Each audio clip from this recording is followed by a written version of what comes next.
There's a chapter in Scripture that God himself seems to have sealed with unusual power. Matthew 6, 34 verses that have toppled empires, silenced skeptics, and broken chains invisible to the human eye. But here's the mystery. Most people read it and miss the earthquake happening beneath the words. In a dusty corner of occupied Palestine, a carpenter speaks, and the entire architecture of religion collapses. He doesn't debate the Pharisees, he makes them irrelevant. He doesn't reform prayer, he rewrites it from the ground up. And then he does something strange. He points to something hidden, something most people spend their entire lives searching for without knowing its name. What did Jesus see that day on the mountain? What secret was he unlocking? Why do these specific words carry a weight that 2,000 years haven't diminished? Here's what haunts me. This chapter contains a door. On one side, religion as performance, anxiety as lifestyle, and treasure that rots. On the other side, a room where God waits in secret, a prayer that bends reality, and a kingdom that makes everything else look like shadows. The question is, are you ready to walk through? Because once you see what's really written in Matthew 6, you can't unsee it. And that changes everything. Jesus had been watching them for months now. Every day in Jerusalem, the same pattern repeated itself. The religious leaders would position themselves at the busiest intersections during peak hours. They'd stand where the most people could see them, and then they'd begin their performances. These weren't ordinary people trying to live good lives. These were the Pharisees, the religious elite, the spiritual authorities everyone looked up to. They knew the scriptures backward and forward. They could quote every law, every tradition, every rule. But somewhere along the way, something had gone terribly wrong. Worship had become a show. Prayer had become a performance. Giving had become a publicity event. And the worst part? Everyone accepted it as normal. This was just how religion worked. If you wanted people to know you were spiritual, you had to make sure they could see it. When someone wealthy decided to give money to the poor, they didn't do it quietly. They'd wait until the synagogue was full, or until the streets were crowded. Then they'd make their donation into an event. Sometimes they'd literally have someone blow a trumpet before they gave. The message was unmistakable. Look at me. Look at how generous I am. Look at what a good person I am. Prayer had become the same kind of theater. The Pharisees loved to pray where everyone could watch. Street corners during busy times were perfect. They'd stand there with their arms raised, voices loud enough for everyone nearby to hear. They'd use elaborate language, long phrases, impressive words, but they weren't really talking to God. They were performing for the crowd. The content of the prayer mattered less than who was listening. Even fasting, something meant to be personal between a person and God, had become public. When religious leaders fasted, they made absolutely sure everyone could tell. They'd stop washing their faces. They'd let their hair get messy. They'd wear torn, dirty clothes. They'd walk around looking as miserable as humanly possible. Why? So people would see them and think, now there's a truly devoted person. Look how much they're suffering for God. Look how spiritual they are. This system had infected everything. The temple courts had become stages. The streets had become runways for spiritual fashion shows. And most people thought this was what genuine devotion looked like. They thought God was impressed by loud prayers and public displays. They thought spiritual maturity meant being seen, being noticed, being praised by others. Jesus saw through all of it. He watched as real connection with God got buried under layers of performance and pretending. He saw people measuring their spiritual worth by applause instead of by actual relationship with God. He saw religious leaders who loved the praise of people more than they loved God himself. And he knew the whole system had to be exposed and replaced. Then Jesus started teaching, and what came out of his mouth must have shocked everyone within hearing distance. In chapter 6, verse 6, he said something that turned the entire religious system upside down. But when you pray, go into your room, close the door, and pray to your Father who is unseen. Then your Father, who sees what is done in secret, will reward you. Go into your room, close the door, pray in secret. These words hit like a bomb. Jesus was saying that real prayer, genuine, valuable, meaningful prayer, happens where absolutely no one else can see it. Not on street corners, not in crowded synagogues, not anywhere with an audience. Behind a closed door, in a private room, alone with God. Think about what this meant for everything people believed about spirituality. If you pray in secret, you can't collect any praise from other people. There's no crowd to impress, no audience to perform for, no reputation to build, no social credit to gain. The only one present is God, and He already knows your heart anyway. You can't fake it when you're alone. You can't pretend when no one's watching. This wasn't just about changing your physical location. Jesus was attacking the fundamental reason people prayed publicly in the first place. When you pray in front of others, there's always a temptation to make yourself sound better than you are, to use fancier words than you'd normally use, to pray longer than necessary, to say things that will impress the people listening. But when you're alone in your room with the door shut, all of that falls away. It's just you and God. No performance, no pretending, just honest conversation. The religious leaders must have hated hearing this. Their entire system was built on being visible, on being seen, on being noticed. Jesus was telling people to become invisible, to take the most important thing in their spiritual lives, prayer, and do it where absolutely no human being could watch or evaluate or praise them. He was removing the audience they desperately craved, but Jesus wasn't finished. He went further. He said, "Your Father sees what is done in secret." This was revolutionary. God doesn't need you to advertise your devotion. He doesn't need you to prove yourself in public spaces. He doesn't need witnesses to confirm that you're praying. He's already watching in the hidden places. He's already paying attention when no one else is around. Your secret prayers, the ones no human being will ever know about, matter more to Him than all the public performances combined. This idea of God seeing in secret revealed something crucial about who God actually is. Jesus had already mentioned in verse 6 that the Father sees what is done in secret. Now He was helping people understand what that really meant for their relationship with God. Most fathers in the ancient world were distant figures. They were occupied with work, with business, with public responsibilities, with matters they considered important. They didn't have time to notice every small thing their children did, especially things done privately. A child could be struggling alone in their room, and their father might never know. A child could make sacrifices, could do good things, could face difficulties in private, and it would all go completely unnoticed. But Jesus said, God isn't like earthly fathers. He's not distant. He's not too busy. He's not distracted by more important matters. He's the Father who sees in secret. He notices what happens behind closed doors.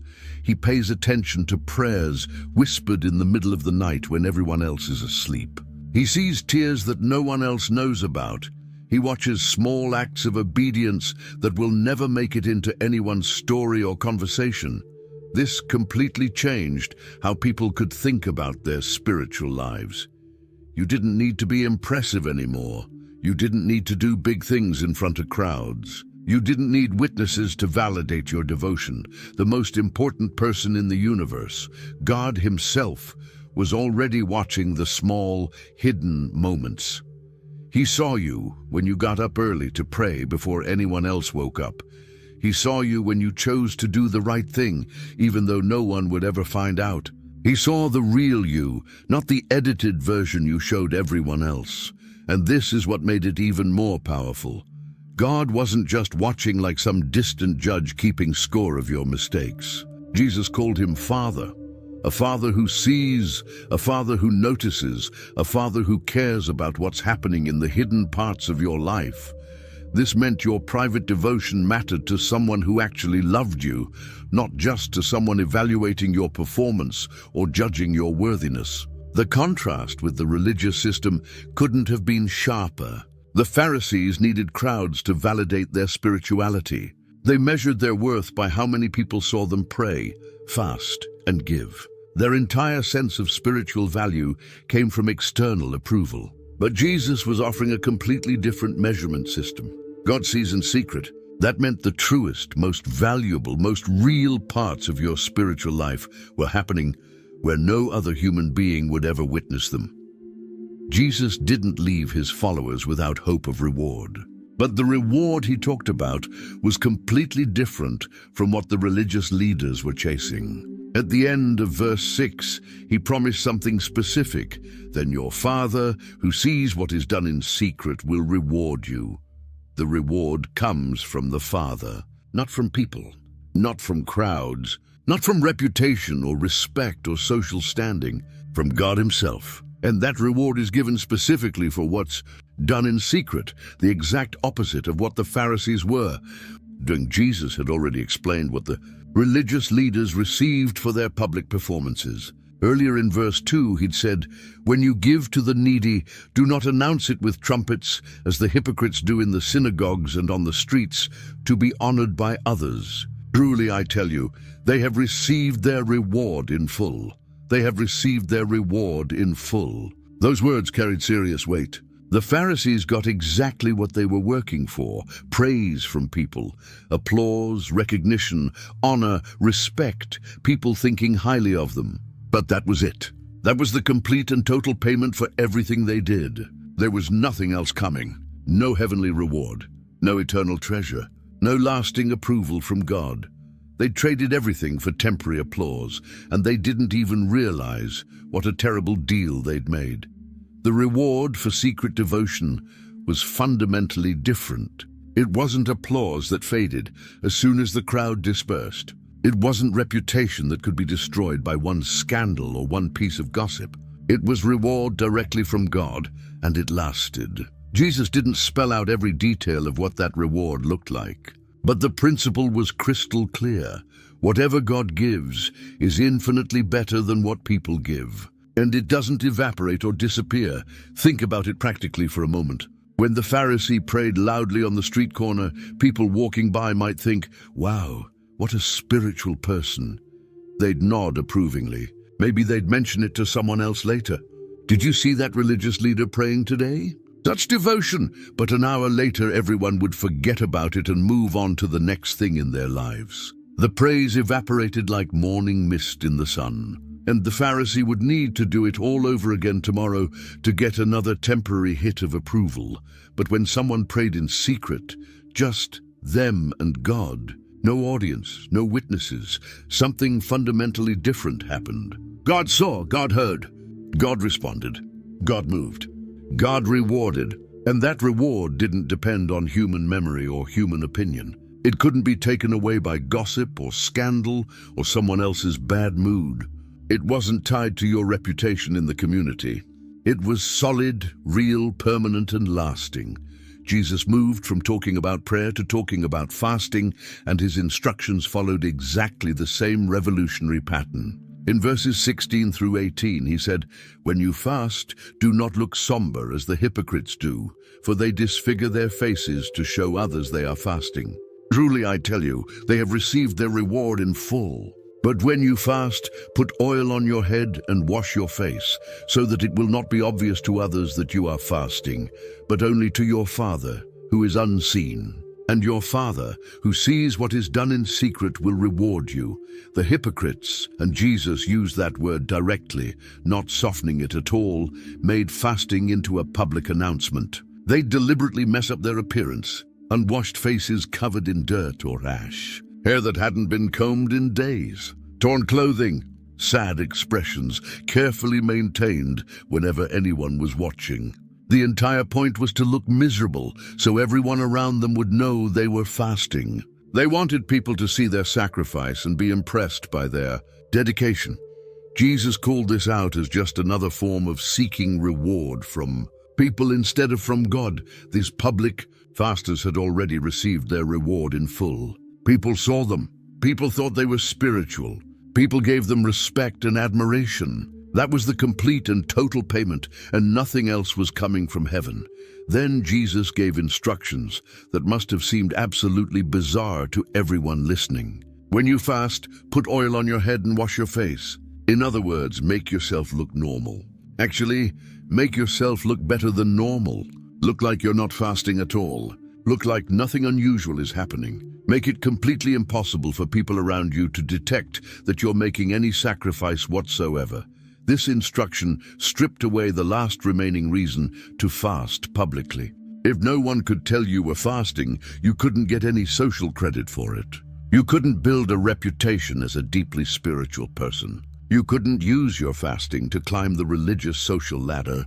You couldn't collect any praise or admiration or respect. The only one who would know what you were doing was God, and that was exactly Jesus's point. Fasting, like prayer, like giving, was meant to be between you and God, not between you and the watching crowd, not between you and your reputation.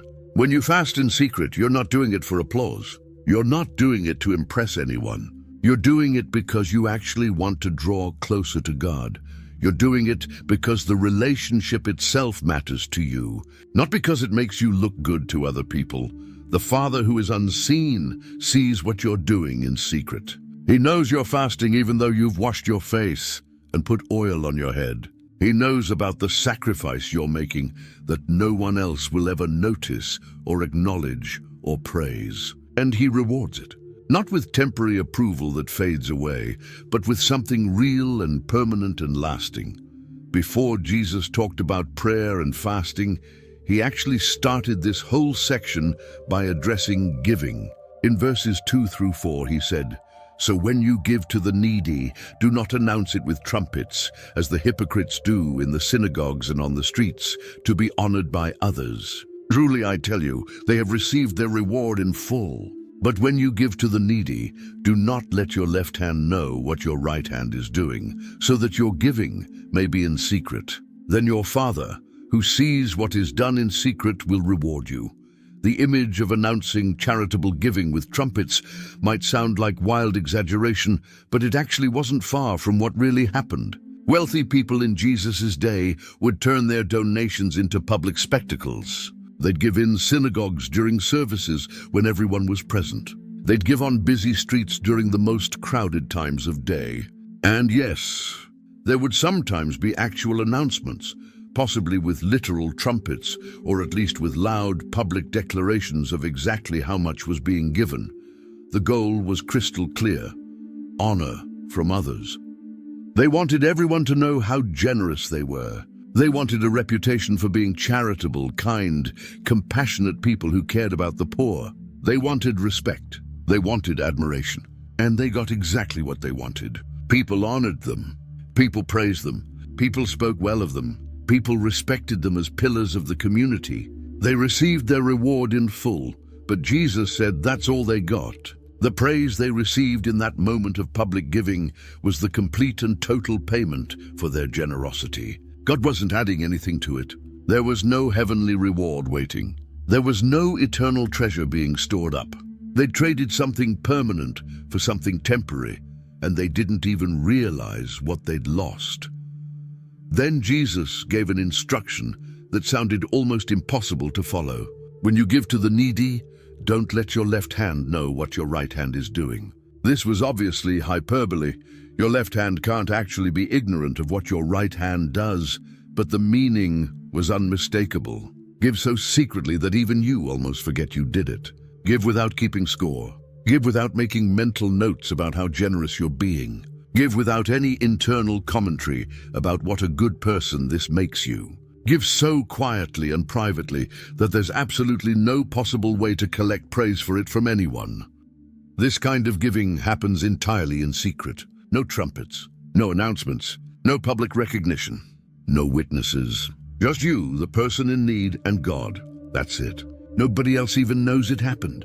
And when giving happens in complete secrecy like this, something powerful occurs. The Father who sees in secret rewards it. The reward doesn't come from human applause or community reputation. It comes directly from God, and it lasts forever.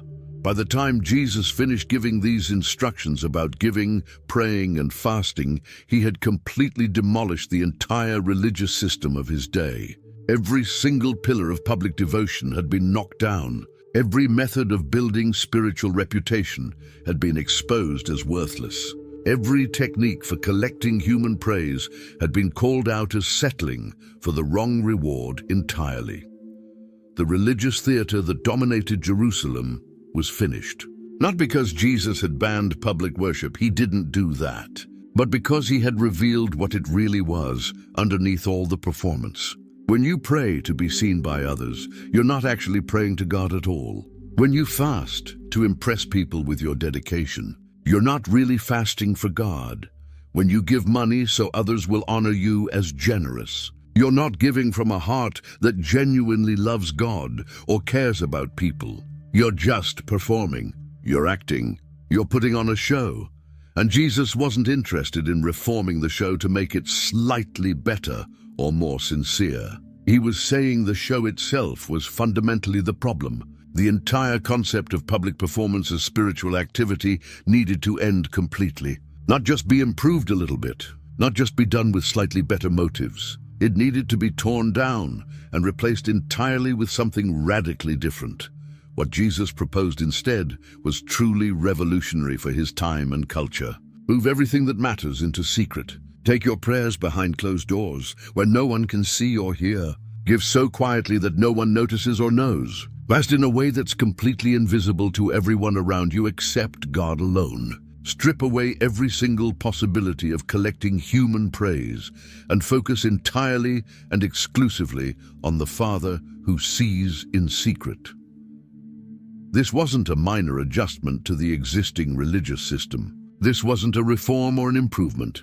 This was tearing down one complete system and building something entirely new in its place. The center of spiritual life was moving from public spaces to private rooms, from visible performance to invisible devotion, from seeking human approval to seeking God alone. The Pharisees had built their entire identity and self-worth on being seen by others. Jesus was telling his followers to become invisible. The Pharisees measured their spiritual value by counting how many people watched them perform religious activities. Jesus was teaching a completely different measurement system where only God's opinion mattered at all. This wasn't reform.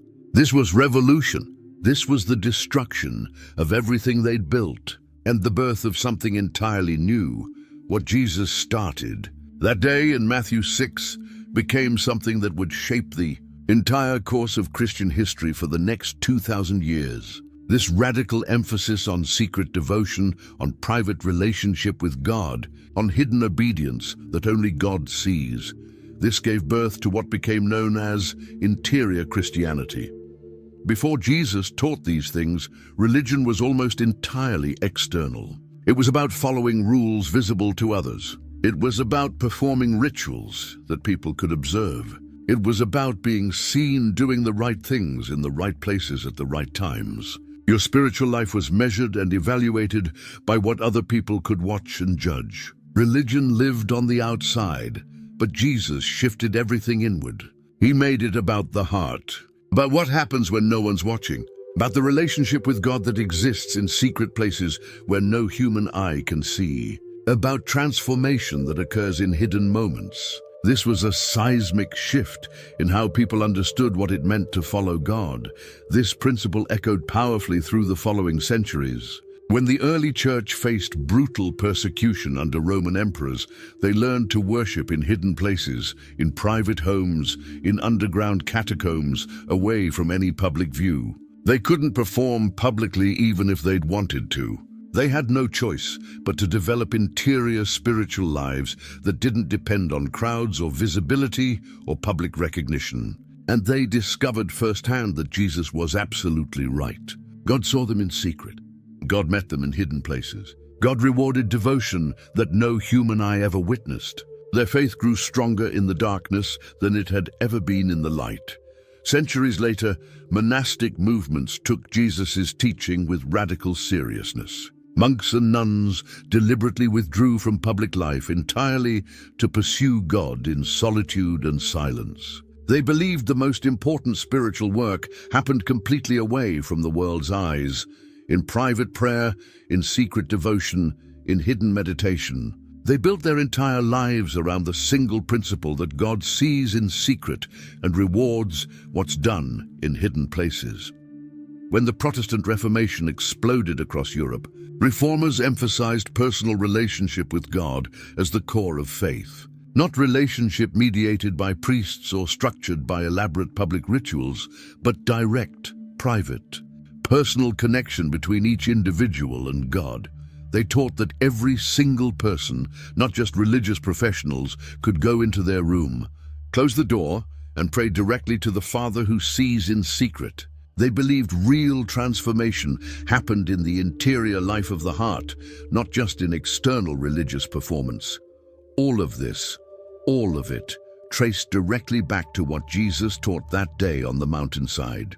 He planted a seed in Matthew chapter 6 that grew into centuries upon centuries of spiritual practice focused on interior transformation. He showed that the most real, most valuable, most powerful parts of faith happen where no other human being can see them. Only God. After Jesus finished teaching about secret devotion, his followers had a question. If prayer was supposed to happen in private, behind closed doors, away from public performance, how exactly should they pray? What words should they use? What structure should they follow? The religious leaders had their elaborate prayers. Long prayers. Complicated prayers. Prayers filled with impressive phrases designed to sound spiritual and attract attention. But Jesus had just torn down that entire system. He'd exposed it as performance, as theater, as people talking to crowds instead of talking to God. So what was left? His disciples needed something concrete, something they could actually use when they went into their rooms and closed the doors.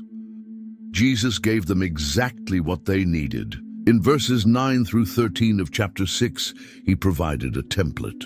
He said, "This then is how you should pray. Our Father in heaven, hallowed be your name. Your kingdom come, your will be done on earth as it is in heaven. Give us today our daily bread, and forgive us our debts, as we also have forgiven our debtors. And lead us not into temptation, but deliver us from the evil one." This wasn't meant to be a mantra that you repeated mindlessly over and over. Jesus wasn't giving them magic words to chant until something supernatural happened. He was showing them a pattern, a structure, a framework for organizing their thoughts when talking to God. This prayer revealed what actually matters in communication with the Father. The original Greek text contains only 66 words. Just 66 words to cover everything a human being needs to say to God. No elaborate phrases stretching on for paragraphs. No impressive vocabulary that required education to understand.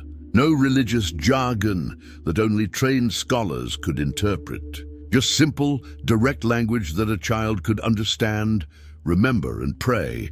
But packed into those 66 words was something remarkable. They encompassed the entire scope of human need and divine provision. Everything a person could possibly need to talk to God about was somehow included in this short prayer. Your relationship with God, God's reputation in the world, God's rule becoming reality on earth, your physical needs for survival, healing in your relationships, protection from temptation, deliverance from evil. It was all there, compact and complete. Jesus was teaching them that prayer didn't need to be complicated or lengthy.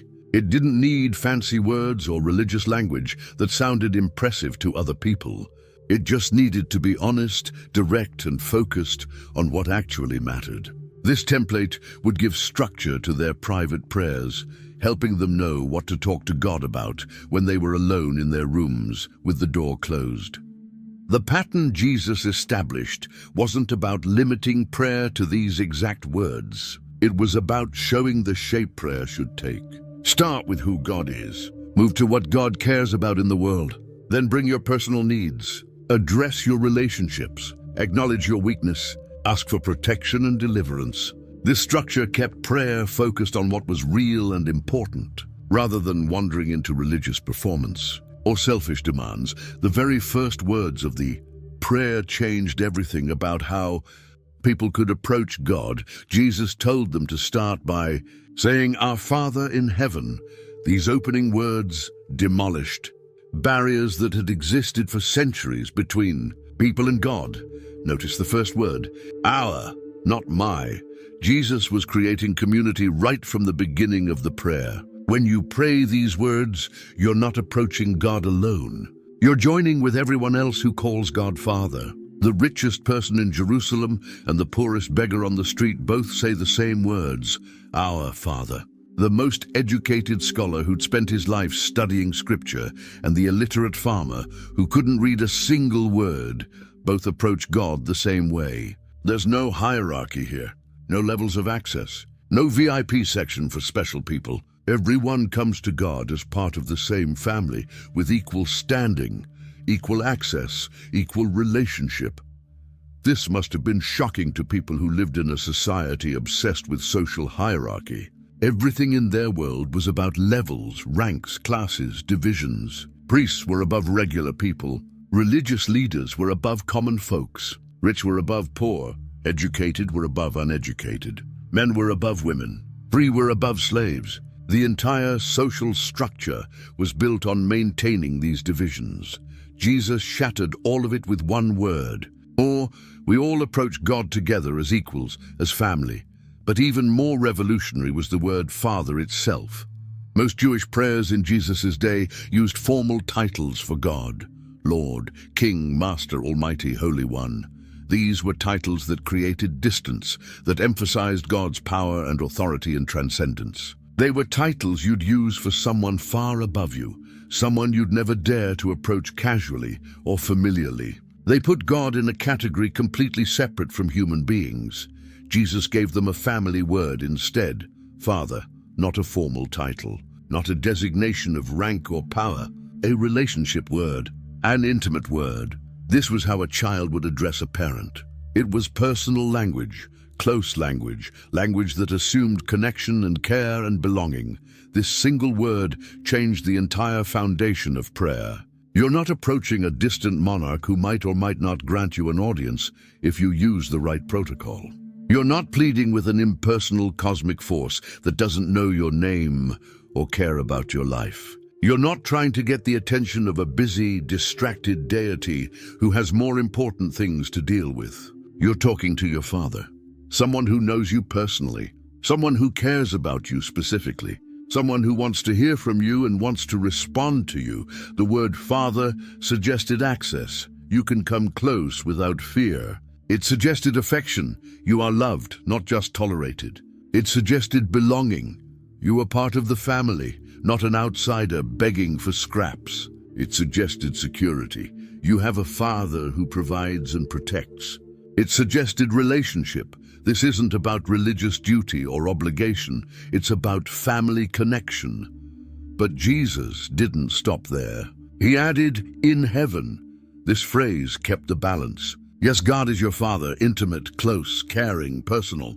But he's also in heaven, powerful, holy, transcendent, sovereign. He's not just a buddy or a peer or a friend on your same level. He's not domesticated or controllable or limited to human categories. He's your Father who rules from heaven.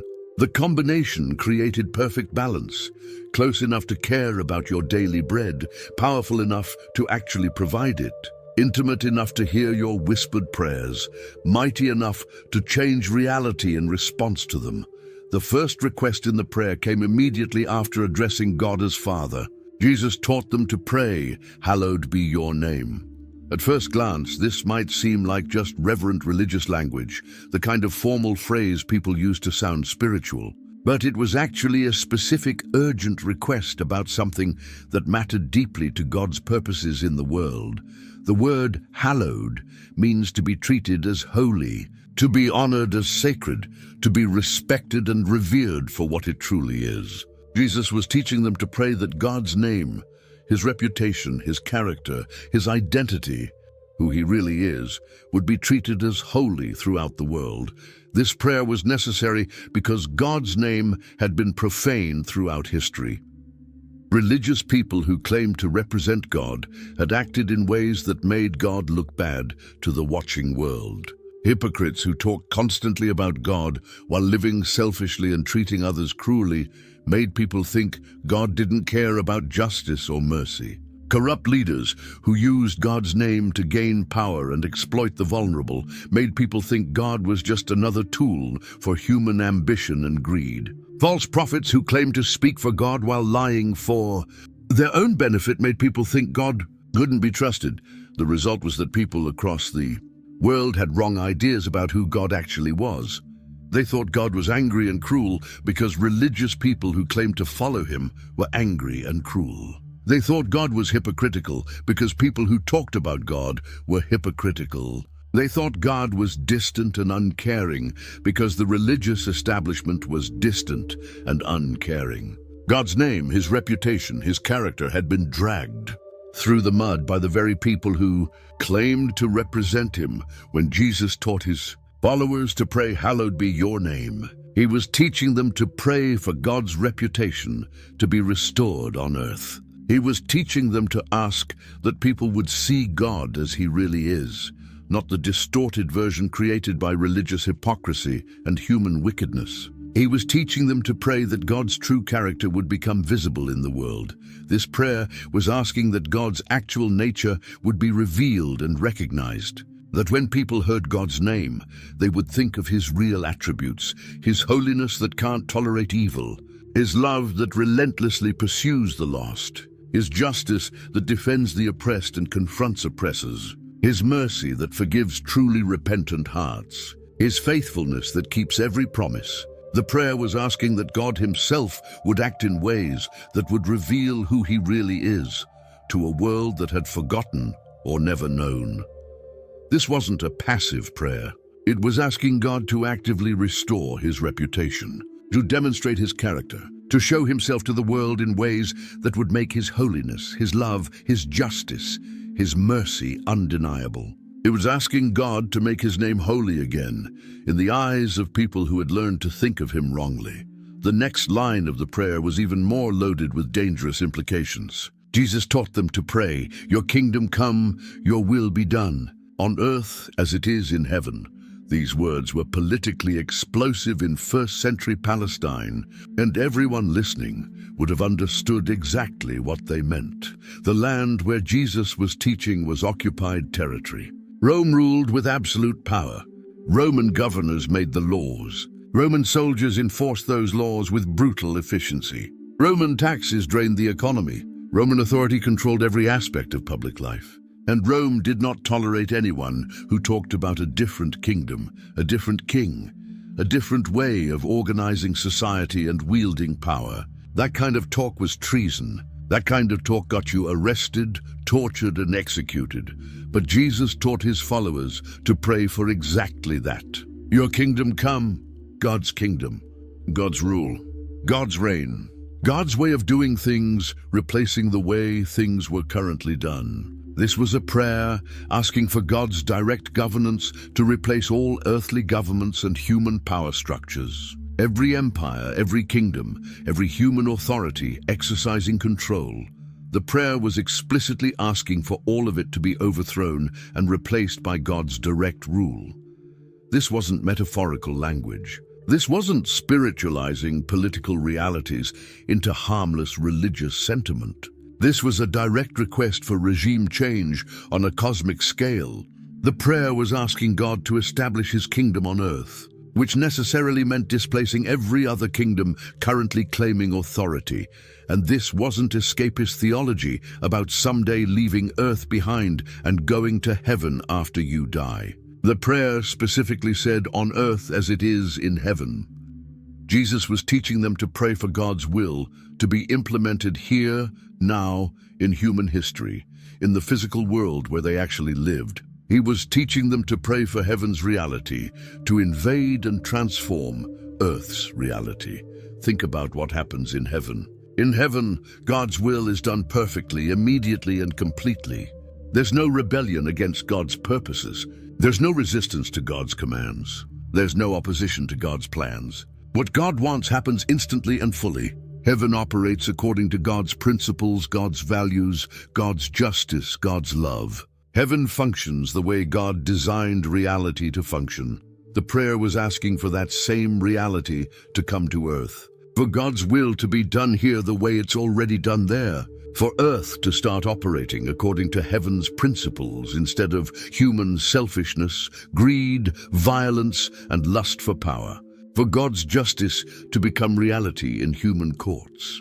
For God's love to become visible in human relationships. For God's peace to replace human warfare.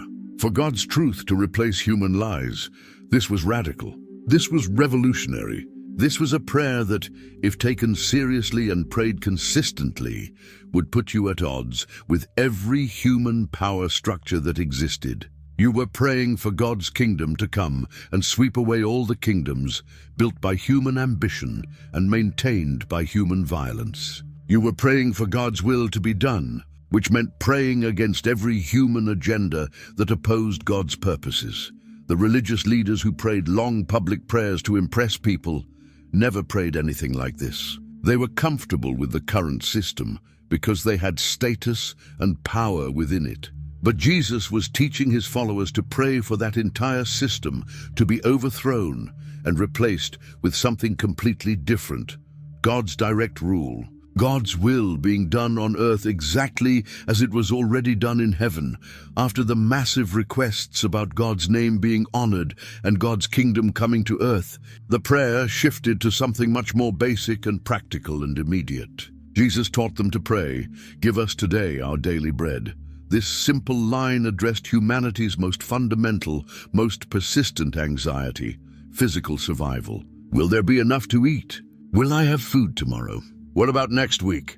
Next month? Next year? Will my family starve? Will I be able to provide for the people who depend on me? These fears drove so much of human behavior in Jesus' day, and they still drive human behavior now. People hoarded resources because they didn't trust there would be more available later. People competed ruthlessly for wealth and possessions because they thought someone else having enough meant they wouldn't have enough. People lied, cheated, exploited, and hurt others to secure their economic future. The fear of not having enough controlled entire lives, shaped whole societies, and caused endless suffering and conflict. Jesus attacked that fear directly by teaching them to ask for daily bread, not monthly bread, not yearly bread, not enough bread to last a lifetime, not a warehouse full of bread stockpiled against future uncertainty. Just today's bread. Just enough for right now, just what they needed to make it through the current day. This was completely deliberate. By instructing them to ask only for today's provision, Jesus was teaching them to live in a radically different way than everyone around them. He was teaching them to practice trust instead of accumulation. He was teaching them to depend on God daily instead of depending on their own ability to hoard resources. He was teaching them that security comes from relationship with the Father who provides, not from piling up possessions to protect themselves against the future. The request for daily bread assumed something crucial, that you would pray this prayer again tomorrow. And the next day, and the day after that, every single day, you'd come back to your Father and ask for that day's bread. You wouldn't ask once and expect God to dump a lifetime supply at your feet. You'd ask daily, creating a rhythm of ongoing dependence, ongoing trust, ongoing relationship. This daily asking kept you connected to God.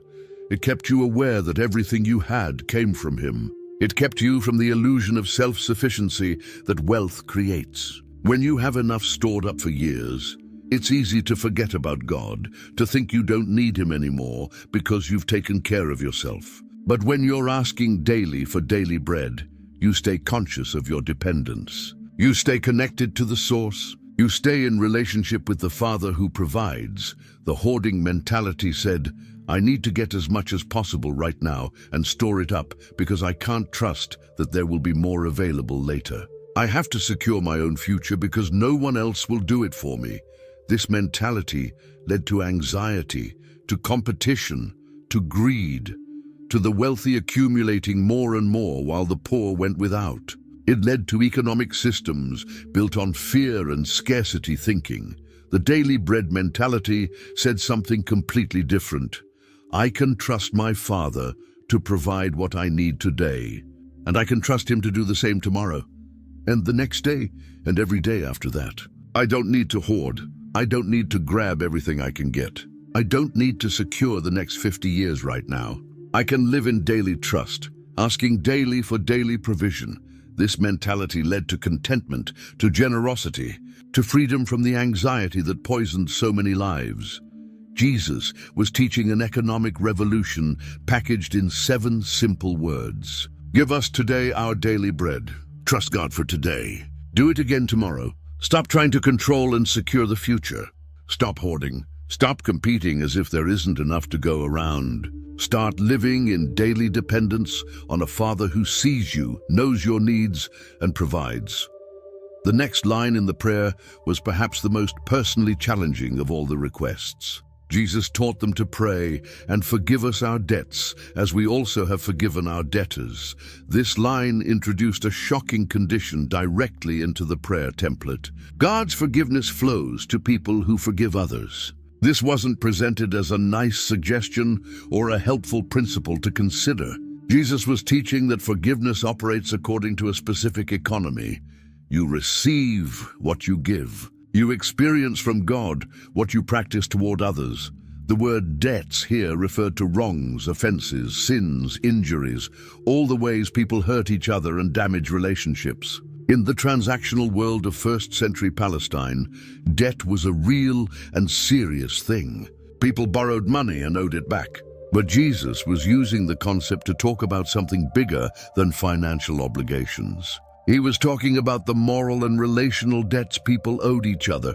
Everyone owed debts to others. Everyone had hurt someone, offended someone, wronged someone, damaged some relationship, and everyone was owed debts by others. Everyone had been hurt, offended, wronged, damaged by someone else's actions. This was universal human experience. We've all been on both sides, the one who hurt and the one who got hurt. The question was what to do with those debts. How do you handle it when someone owes you because they hurt you? How do you respond when someone has wronged you and can never fully make it right? The religious system of Jesus' day had elaborate rules about keeping track of wrongs and demanding payment. Justice meant making sure people got exactly what they deserved. If someone hurt you, the right thing to do was hurt them back in equal measure. If someone took from you, you took from them. The debts had to be paid one way or another. Keeping careful records of who owed what to whom was considered righteous. Never forgetting a wrong done to you was considered wise. Jesus introduced a completely different system. Forgive the debts others owe you, and God will forgive the debts you owe him. Cancel what others owe you, and God will cancel what you owe him. Release others from their obligation to pay you back for the harm they caused. And God will release you from your obligation to pay him back for your sins against him. This created a direct connection between how you treat others and how God treats you. The measure you use in forgiving others becomes the measure God uses in forgiving you. If you're stingy with forgiveness toward others, God will be stingy with forgiveness toward you. If you're generous with forgiveness toward others, God will be generous with forgiveness toward you.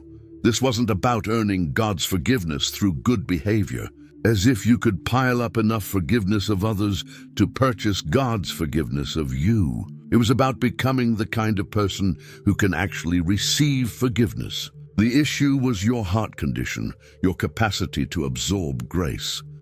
An unforgiving heart is a hard heart. When you hold grudges, nurse resentments, keep detailed records of wrongs, and refuse to release people from what they owe you, your heart gradually hardens. It becomes like stone, impenetrable, closed, sealed off. And a hardened heart cannot absorb grace. It's like trying to pour water into a container with the lid screwed on tight. The water just runs off the outside without ever getting in. God's forgiveness is available, but it can't penetrate a heart that's closed and hardened by unforgiveness. Practicing forgiveness keeps the heart soft, open, and receptive. When you forgive others, when you cancel their debts, release them from obligation, let go of your right to pay back, your heart stays tender. It stays capable of receiving grace. It stays open to God's forgiveness flowing in. Jesus was teaching that forgiveness creates a flow, a circulation. As you forgive others, you open yourself to receive God's forgiveness. As you extend mercy to others, you position yourself to experience God's mercy toward you. As you release others from their debts to you, you become able to receive release from your debts to God. But as you close yourself to forgiving others, you simultaneously close yourself to receiving God's forgiveness. The economy of forgiveness requires participation. You can't receive what you refuse to give. Near the end of the prayer, Jesus included a line that acknowledged something most religious people tried desperately to hide. He taught them to pray and lead us not into temptation. This was brutally honest about human weakness and limitation. Most religious teaching in Jesus' day emphasized how strong and capable people could become if they just tried hard enough, followed enough rules, and exercised enough willpower. The Pharisees acted like they were above temptation, like they had conquered all weakness through religious discipline and moral effort. Admitting you were weak, admitting you needed help, admitting you couldn't handle everything on your own, that was seen as spiritual failure, as lack of faith, as evidence you weren't really trying. Jesus taught the exact opposite. He taught them to pray for protection from situations that would exceed their spiritual capacity. He taught them to ask God not to lead them into places where they would be tested beyond what they could endure. He taught them to acknowledge their limitations and ask for divine help in avoiding circumstances they couldn't handle. This was radical humility embedded right in the core prayer template every follower of Jesus would pray. The prayer assumed something important, that you know your limits. You're not strong enough to resist all testing. You can't handle every difficult situation that might come your way. There are temptations that would overwhelm you, and you need God's protection from encountering them. There are tests you would fail, and you need God's guidance to keep you from walking into them. This wasn't about God actively trying to make people fail or deliberately leading them into situations designed to make them sin. The phrase, "lead us not into temptation," was asking God to guide their path away from situations where they would likely fall. It was asking for divine wisdom in where they went, what they did, what situations they encountered, what people they spent time with. It was asking God to protect them from their own weaknesses by not allowing them to walk into circumstances they weren't spiritually equipped to handle. Think about what this prayer acknowledged. It said, you're not always aware of where danger lies. You don't always recognize temptation coming. You can't always predict which situations will be too much for you. You need God to guide your steps away from the traps you don't even see. You need divine protection, because your own discernment isn't sufficient to keep you safe. Religious pride says, I'm strong enough to handle anything that comes my way. I can resist any temptation. I don't need special protection or help. I've got this under control. This prayer says the opposite, and I'm weak and I know it. I need you to protect me from my own limitations. I need you to guide me away from situations I can't handle. I need you to lead me not into temptation, because if you do lead me there, I'll probably fall. This was radical honesty, radical humility, and Jesus made it a standard part of the prayer template, ensuring that everyone who prayed this way would regularly acknowledge their weakness and ask for divine protection from situations beyond their capacity to resist. The prayer ended with one final request that placed everything in a much larger context. Jesus taught them to pray, but deliver us from the evil one.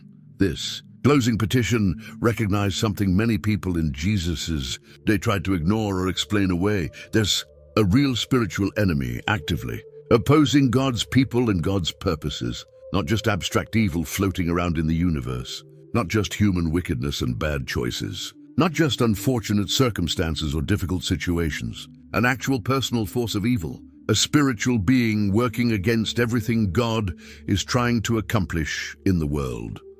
The religious leaders of Jesus' day generally fell into two opposite errors when it came to spiritual warfare. Some ignored it entirely, acting like evil was nothing more than human weakness or poor decision-making. They didn't believe in any real spiritual opposition. Everything bad that happened was just humans being humans. This perspective made them blind to spiritual realities and vulnerable to spiritual attacks they didn't even recognize were happening. Others saw demons and evil spirits everywhere, blaming spiritual forces for absolutely everything that went wrong. Someone got sick. Must be a demon. Someone sinned? Demon possession. Crops failed? Spiritual attack. They lived in constant superstitious fear, seeing spiritual danger in every shadow. And they made God's people anxious and paranoid rather than confident and secure. Jesus taught a balanced awareness between these two extremes. Evil is real.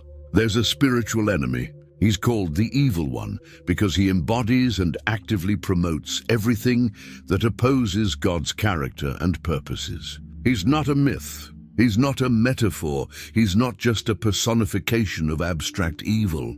He's real. He's active, he's intelligent, and he's dangerous. And this is the crucial balance. God's deliverance is more powerful than any attack the Evil One can launch. The prayer didn't teach them to live in fear of spiritual forces. It taught them to ask for deliverance, to ask for rescue, to ask for protection, to ask for freedom from the Evil One's influence, power, and schemes. The assumption was that God could and would deliver them. The enemy was real, but God was more powerful. The prayer asked for deliverance, for rescue, for protection, for freedom from the Evil One's work in their lives. This petition acknowledged that following God would inevitably put you in conflict with spiritual forces beyond your natural ability to handle on your own. You would face opposition you couldn't defeat through human strength or wisdom. You would encounter spiritual attacks you couldn't even perceive with physical senses. You needed divine deliverance from an enemy who was real, active, and stronger than you were.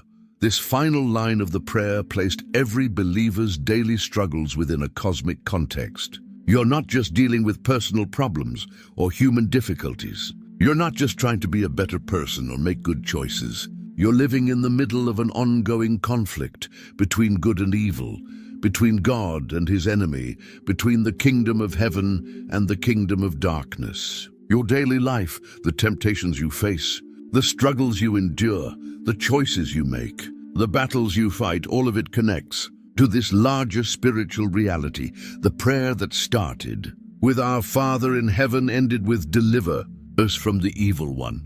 From intimate family relationship with God to cosmic spiritual warfare, from daily bread to deliverance from demonic evil, from personal forgiveness to protection from spiritual attack. The entire scope of human existence, the full range of realities believers would face, compressed into a simple prayer template that anyone could pray behind closed doors in their private room. Jesus had given them everything they needed to restructure their reality through prayer. After teaching his followers how to pray, Jesus moved to a subject that controlled more of human life than most people wanted to admit: treasure. Where you put your resources, what you do with what you have, how you think about wealth and security and the future. In verses 19 and 20, Jesus laid out a choice that every person had to make. He said, "Do not store up for yourselves treasures on earth, where moths and vermin destroy, and where thieves break in and steal. But store up for yourselves treasures in heaven, where moths and vermin do not destroy, and where thieves do not break in and steal." Jesus revealed something most people had never considered. There are two treasury systems operating simultaneously. One on earth, one in heaven. Every single action you take, every use of your resources, every investment of your time and energy, all of it deposits into one account or the other. You're constantly making deposits. The question is which treasury you're filling. The earthly treasury was what everyone could see and understand. Money in your possession, property with your name on it, goods stored in your house, investments that produced income, wealth that gave you security and status and power. This was what people worked for, fought for, sacrificed for. This was what made you important in society's eyes. But Jesus pointed out something crucial about the earthly treasury. It's vulnerable. Moths can destroy it. Your expensive clothes get eaten by insects and become worthless. Vermin can ruin it. Rodents get into your stored grain and contaminate your food supply. Thieves can steal it. Someone breaks into your house and takes everything you've accumulated. And Jesus could have added more. Fire can burn it. Floods can wash it away. Economic collapse can make it worthless overnight. Death can force you to leave it all behind. The earthly treasury is temporary and insecure. You can spend your entire life filling it and lose everything in a moment. You can sacrifice your health, your relationships, your integrity to accumulate wealth on earth, and it can all disappear before you die. And even if you manage to keep it until your last breath, you can't take any of it with you. The earthly treasury has a maximum lifespan, the length of your life on earth. After that, it belongs to someone else or to no one at all. Jesus presented an alternative, a heavenly treasury. This wasn't something people could see or touch or measure with earthly accounting, but it was real. More real, actually, than the earthly treasury that seemed so solid and important. The heavenly treasury had completely different characteristics. Moths and vermin don't destroy it. It's not made of materials that decay or rot. Thieves don't break in and steal it. It's not kept in a location where someone with a crowbar and bad intentions can take it from you. It's eternally secure. Nothing can damage it. No one can take it from you. Economic collapse in the earthly system has zero effect on your heavenly account. And death doesn't force you to abandon it. It's precisely at death that you gain access to what you've stored there.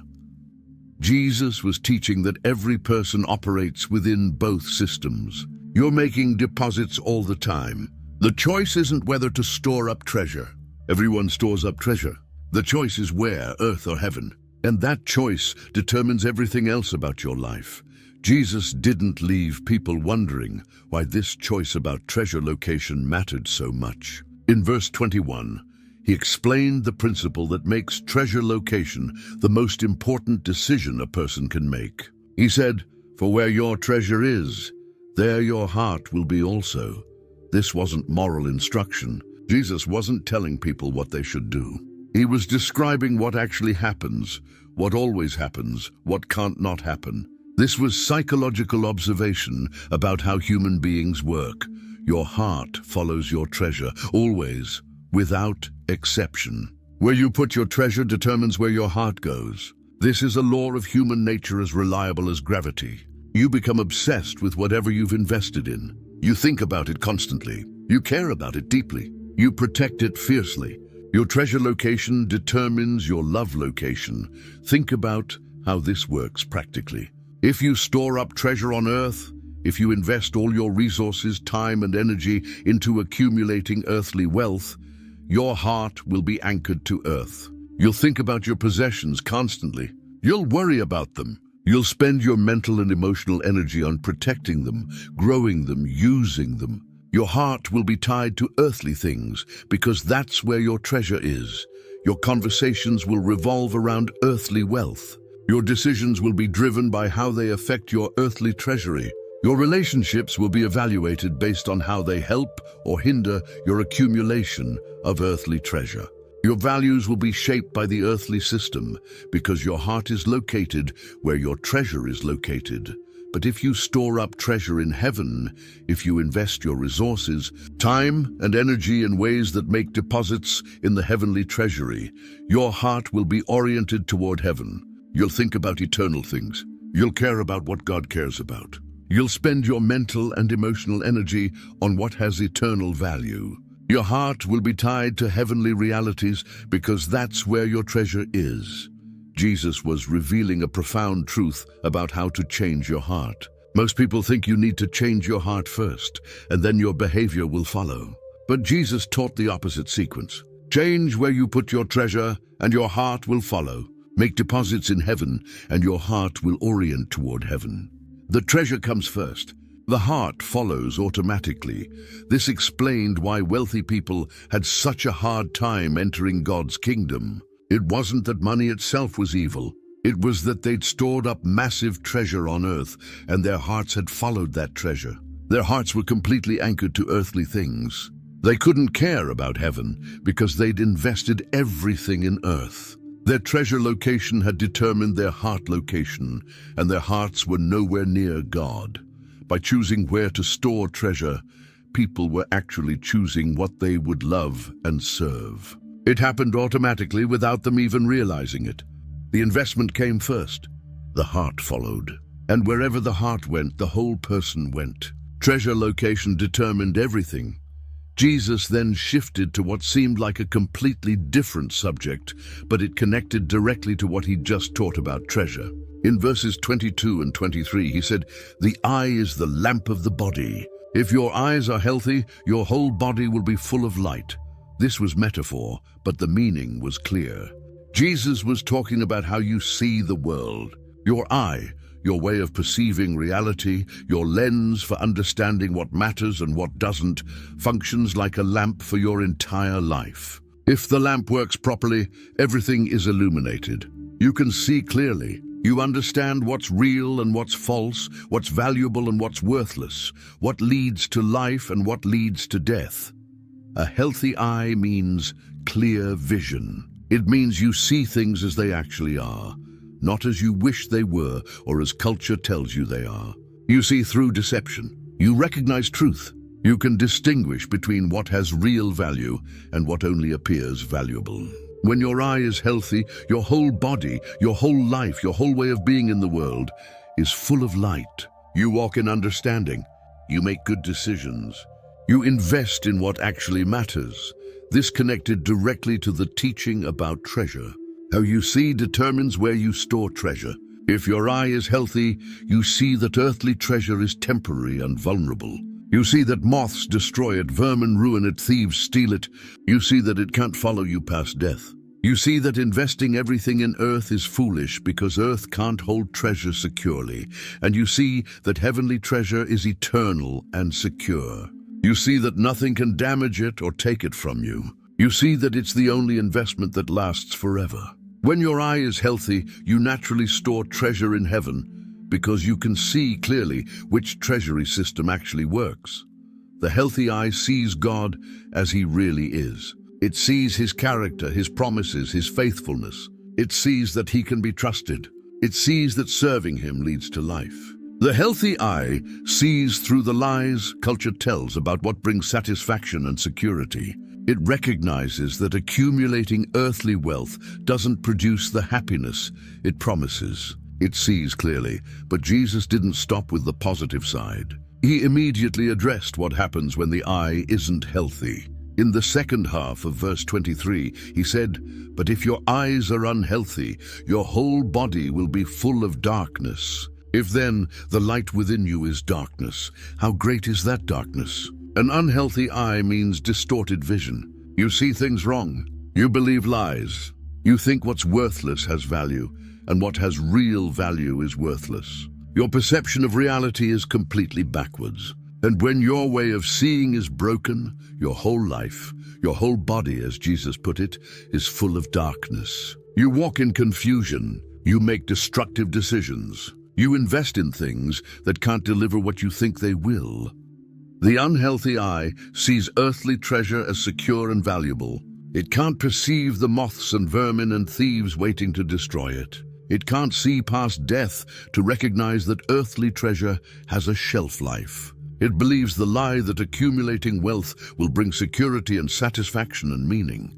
And so it drives the person to store up treasure on earth, which means their heart follows to earth, which means their whole life becomes oriented around temporary, vulnerable, ultimately worthless things. The unhealthy eye sees God as distant, unreliable, or irrelevant. It doesn't perceive his character or trust his promises. It can't see that serving him leads to life. It looks at the choice between earthly treasure and heavenly treasure, and chooses earth every time because it genuinely can't see that heaven offers anything better.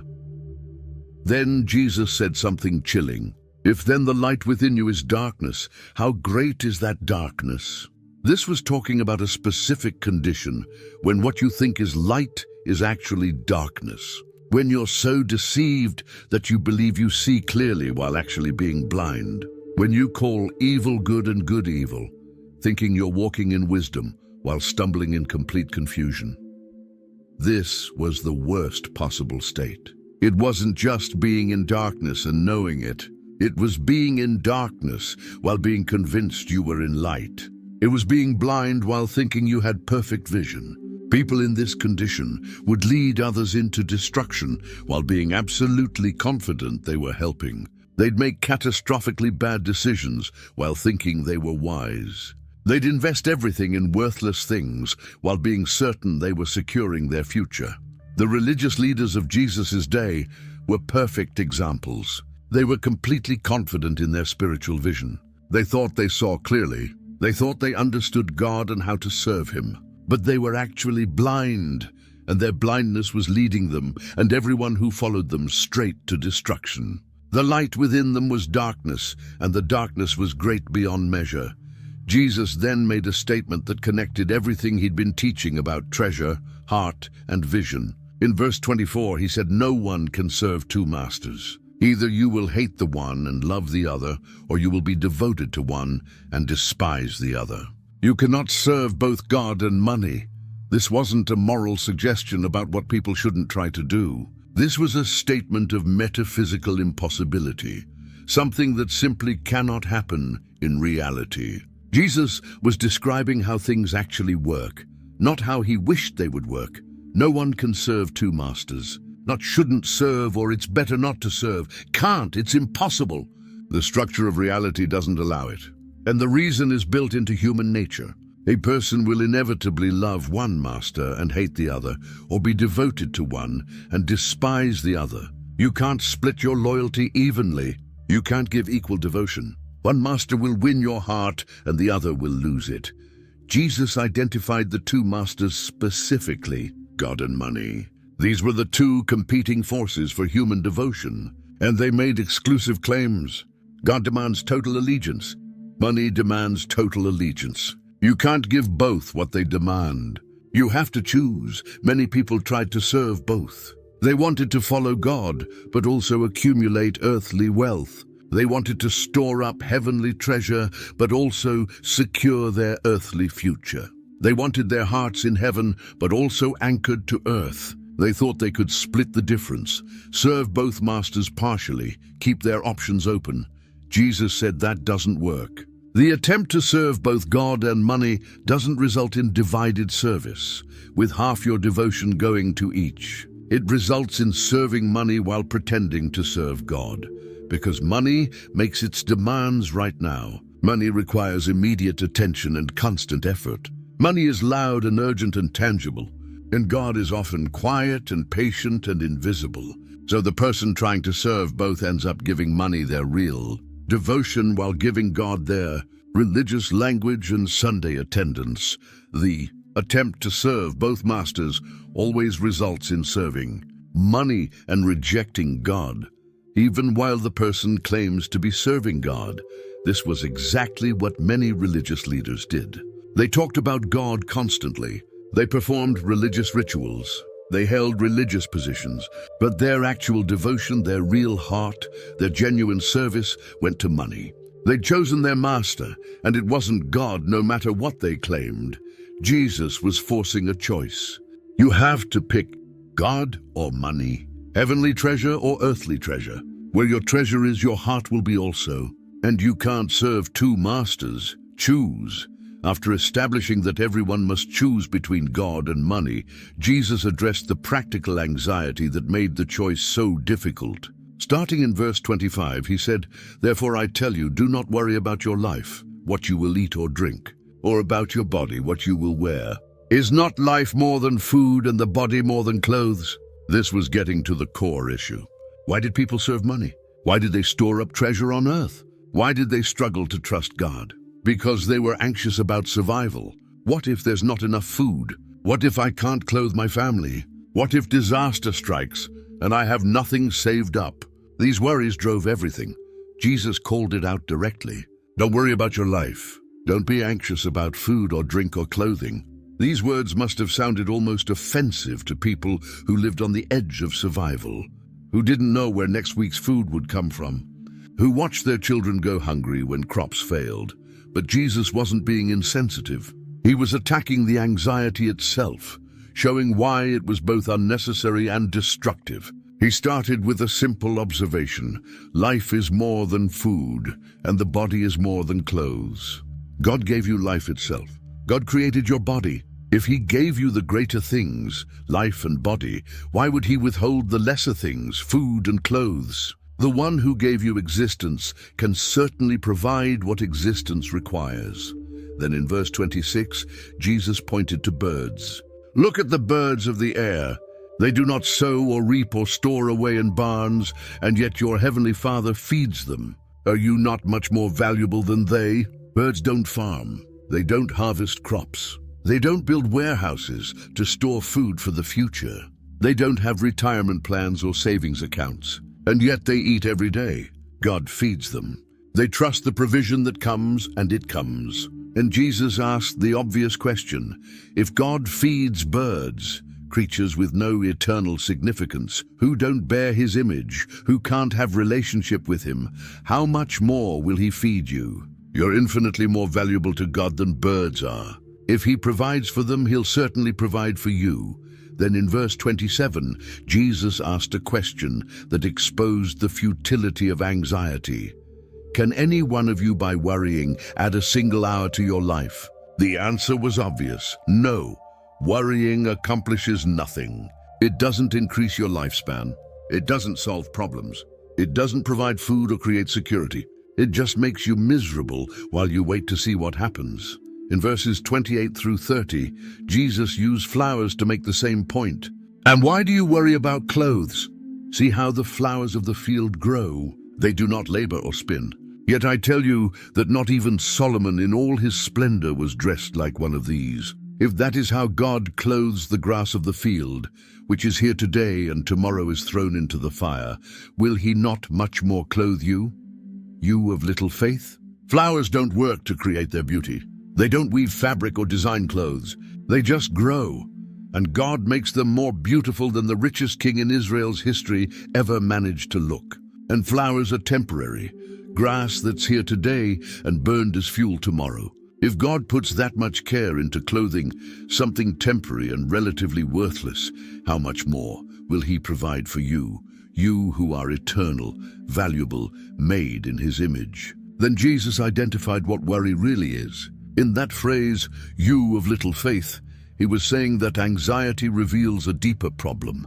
Worry is practical atheism. It's living as if God doesn't exist or doesn't care. It's acting like you're on your own, like you have to secure your own survival because no one else will do it. Faith says God will provide. Worry says he won't or can't or doesn't care enough to bother. Jesus continued addressing anxiety in verse 31 and 32. He said, "So do not worry, saying, 'What shall we eat?' Or 'What shall we drink?' Or 'What shall we wear?' For the pagans run after all these things, and your heavenly Father knows that you need them." Jesus identified worry as characteristic of pagans, the Gentiles, the people who lived without knowledge of God. They ran after food, drink, and clothing because they didn't know there was a Father in heaven who saw them and cared about their needs. They had to chase these things desperately because they thought they were alone in the universe, responsible for their own survival with no divine help coming. That was the pagan way of living, running after material needs, being driven by anxiety about survival, organizing entire lives around the pursuit of food, drink, clothing, and security, working themselves to exhaustion, trying to accumulate enough to feel safe. This was how people lived when they didn't know God. But Jesus' followers weren't pagans. They knew something the rest of the world didn't know. They had a Father in heaven who was aware of their needs. The phrase, "Your heavenly Father knows that you need them," changed everything. God wasn't ignorant of their situation. He wasn't distant or uncaring or unaware. He knew exactly what they needed to survive. And he was their Father, which meant he cared and would provide. This meant Jesus' followers were called to a completely different way of being in the world. They didn't need to run after material things like pagans did. They didn't need to be driven by survival anxiety. They didn't need to organize their entire existence around accumulating food and clothing and wealth.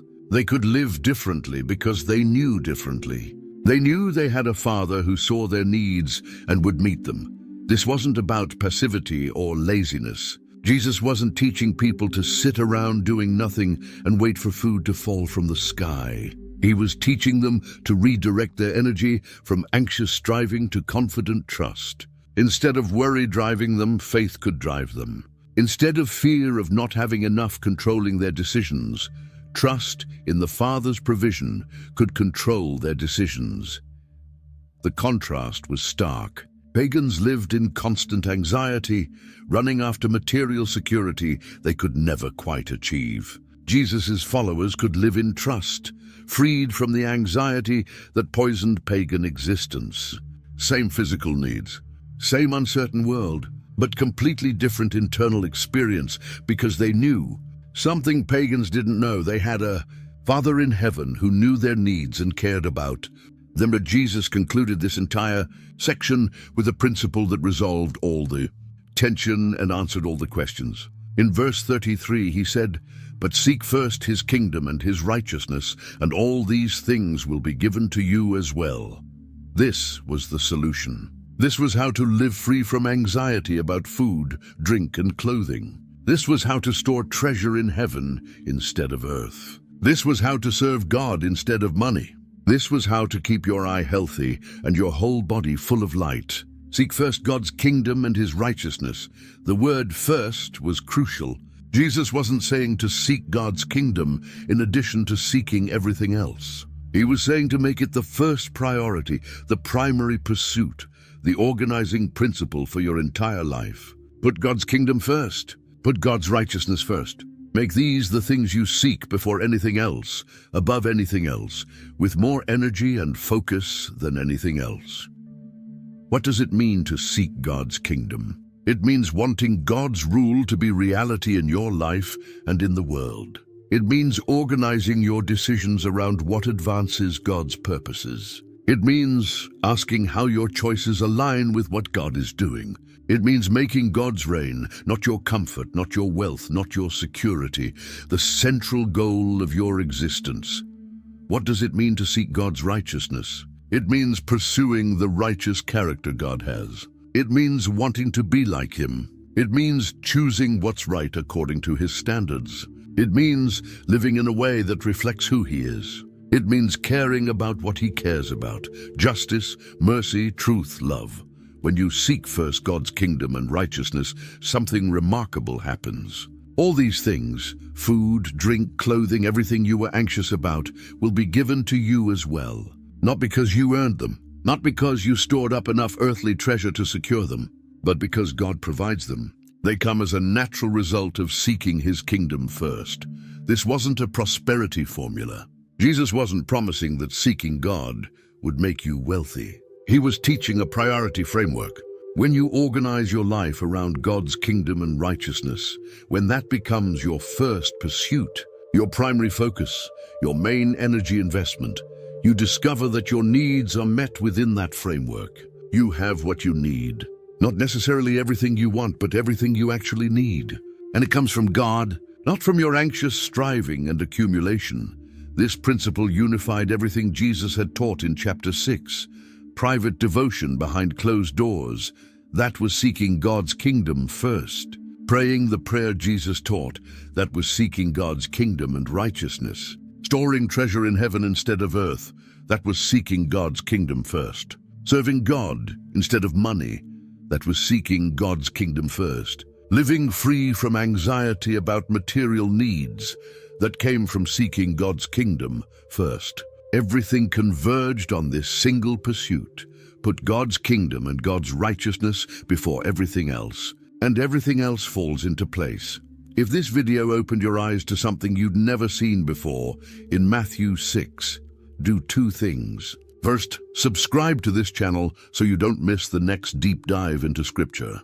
We're uncovering the revolutionary truths hidden in passages you thought you already knew. Second, share this video with someone who needs to hear it. Someone who's trapped in religious performance. Someone who's anxious about their future. Someone who's trying to serve both God and money and wondering why it's not working. Send them this video. It might change their life the same way Matthew 6 has changed millions of lives across 2,000 years. The revolution Jesus started on that mountainside is still happening today. And now you're part of it.